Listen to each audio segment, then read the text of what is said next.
I want like tight, tiny, where it's like I can see their asshole without having to like go like this. Holy You know? shit. Oh my God.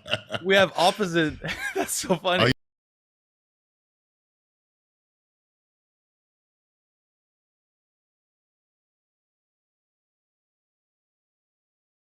You'll start to like girls with huge asses. That's the reason. Yeah, because So you when get girls have padding. huge asses, yeah, and you do doggy style, the exit part of your penis is never exited. It's still No, touching right. them a little bit. Yeah. So yeah, there's a hack to it. All right. I think I don't get detailed. guys who like huge asses personally, because it's like if it's like muscular from working out or something, like I would sort of get it. But when it's like, I don't know, like usually it's representative of like worse body composition in general. Yeah. Yeah. You know, so it's like There's I don't there's get a why nice guys are like, there's a nice round ass, all right, but it shouldn't be so big that you need another 2 inches just to get the job done. like I want like tight, tiny, where it's like I can see their fucking asshole without having to like go like this. Holy shit. Oh my God. We have opposite. That's so funny. Oh, you like that shit? Okay. I respect your opinion, Derek. I understand it, but unfortunately, I have a bizarre taste. When I was younger, I was so paranoid about dating girls that didn't have a good ass, or like being like if I was in a club trying to approach good a girl. ass, the definition is like way different between obviously. Because I can understand big versus just like small and toned, but like good versus bad. Like for me, good is like small and toned, like congruent with a good body composition, rather than like, where are you gonna find a chick who's like lean, athletic, and then just has a fucking like tank ass? No, like, bro, I'm gonna make you laugh. I'm laughing at myself. You're gonna laugh at this. I was literally, when I was like 18 or 19, I go to like a club or a party and I wanted to approach a girl. Sometimes you can't see a girl's physique from what she's wearing properly. So what I would do instead of like finding a girl with a pretty face or whatever, if you're being superficial, I'm not the superficial, but just say you're being superficial. Instead of finding a girl with a pretty face or girl who has a nice, it looks like she's fit a little bit, I would say, you know what? I'll take the safe bet. Find a fat one. For sure, she's gonna have a huge ass. That's how my mentality was. I would look for like, oh, she's chubby and like she's from a certain ethnicity, probably has a huge ass. I'll go to that direction. That's how my mind was. It was the complete opposite. But I'm not like that anymore. Are so good at like contouring their makeup on their face now, where they can make it look like they're lean even when they're not. Like very like look fit in their face, and that's usually good. Like for example, in bodybuilding, you're like, oh, do you have death face to see if you're in shape or not? With chicks, when they like contour their jawline and cheekbones and stuff, you can't even tell now. So it's almost like my go-to thing is I look at their arms. Arm fat on chicks is like the dead giveaway on what the rest is doing. They got like a little bit arm of fat jelly correlates over here, you know. But I noticed one thing: girls who have so weird. Girls who have fatter arms when they're in their early 20s are the same girls who have big asses usually and big legs. I don't know why. If they're not fat, if they have smaller waists and like slightly fat arms, they're usually the girls who have the biggest asses. You get very superficial if you go into the dating game, especially when you go clubbing. Like I did that a lot when I was younger. And you get into a point where you're within 10 minutes and you can screen women very, very fast. Like this is the one for tonight, or that I want to get a number of, or I'm just going to move on. And you get so jaded from that stuff, dude. Well, in Tinder, especially in online dating, you have to get really good at spotting who is fucking with like camera angles and like contouring their face aggressively. So that's where my arm thing came, because most chicks aren't heavily photoshopping their arms as much as they are their faces and manipulating it with makeup and stuff. But they have their high waist pants, they have their makeup and shit, and it's like they're pretty good at making it look like they're a lot leaner than they otherwise are. But you got to have your methods to kind of figure it out. That's why the best place probably nowadays is just spot girls in the gym, even though it's super creepy. But you can see girls work out. They wear super skinny spandex stuff anyway, if they're happy with their body shape. And then it's up to you to have enough social status and reputation so you don't have to approach. But yeah, good luck with that. Fuck. I don't know. That's what happened to me. Maybe where you live, because you have a gym that's like very community and like there's a lot of community around it, and you're like known there. But like just random recreational gyms, I'm telling some random guy who wants to like get a date with a chick, like make sure you have enough status at this like gym. No, I mean to what car you drive. I mean, how you present yourself, your social network, who you say hi to. I mean, if you just be yourself and you're a likable guy, I don't think it's very difficult to approach women in the gym. I mean, just you don't have to be a creepy about it. That's a very interesting subject. Do you guys think that when, say, you're an introverted guy and you don't as much approach women throughout your life, and instead, because you're introverted, women tend to approach you, do you think that you would date different kinds of women? And how would it bias the kind of women that you date? Do you think you would date higher quality or lower quality? Would they like you more?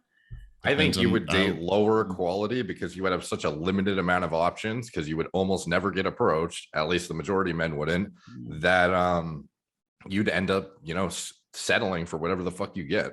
I don't think you'd have very many options at all. Like, I don't know what it's like where you were growing up, but for me, it's not. I was never approached almost ever, dude. In Holland, no. In Thailand, all the time. So it depends on where you live. Right. And Sweden also, right? Sweden, they're like that culture. Women approach men. Sweden, from what I remember when I went to Spain, also. It really depends on where you live. But in Holland, dude, never. But then again, I was a little snot when I was living in Holland. I was not the man I am now. You know, and now in Holland, they don't approach men. No, they do, but it depends on your social status also, right? If you're a high quality man that is known for whatever reason through a little social network, or people just perceive you to be a high quality man, then you get approached, obviously. But when I was living in Holland, high value man? This term has been used a lot. You said high quality, but recently in YouTube, have you guys heard this high value man thing? Yeah, it's just like another way to say that you're the shit, you know. Like, how many boxes do you check off? So, like, how much of a leader are you? Well, like, value is just like how people perceive you overall. So, like, how many subscribers? And how many subscribers? That's all that matters. Followers and subscribers. You got 1 million, you're set. Women are gonna trip over and land on your junk. No, dude, because there are a lot of people who have 1 million subscribers who just have stupid. Like, they're just fucking like dweeby dudes. And are there? Yeah. Like, guys who, to be honest, this is a good example, is the guys who accidentally get rich or intentionally get rich, and they're just like really fucking smart about it off crypto. If you're like one of these like internet dweller, okay, not everyone, but like if you're just like some guy who's like, you know, a young kid who kills it in crypto, but you otherwise don't go to the gym, you have no, you know, social, I don't know, leadership qualities, you don't have a big friend circle, like nothing about you is admirable other than the fact that you have a big bank account, you drive a cool car, like you're still just a dweeb, but you're in a Lamborghini now. Yeah, that kind of thing.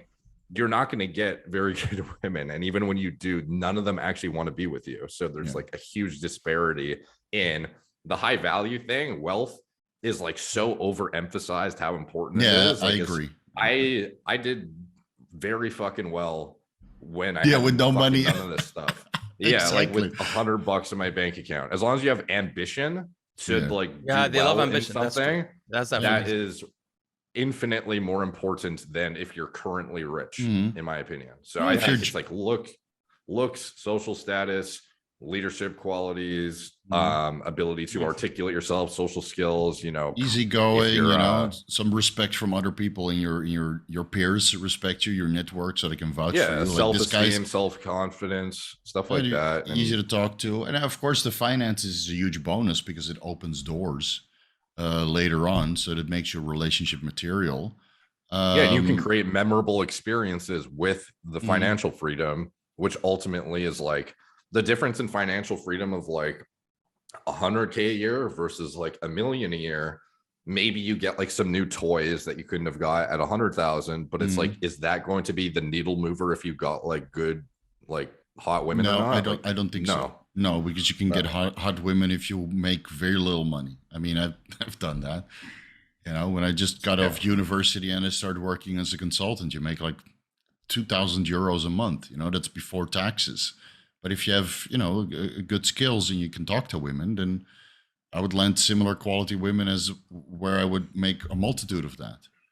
Can I comment briefly? Most of my money I made was with my wife. So maybe we should address that topic of having a partner, because that is a way better game changer for your success than dating women.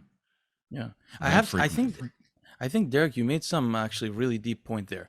The ambition thing, I don't know if you experienced the same thing as I experienced with women before, but I think that in periods of my life where I was more ambitious, less that. Remember, you always talk about how I lost. Complacent.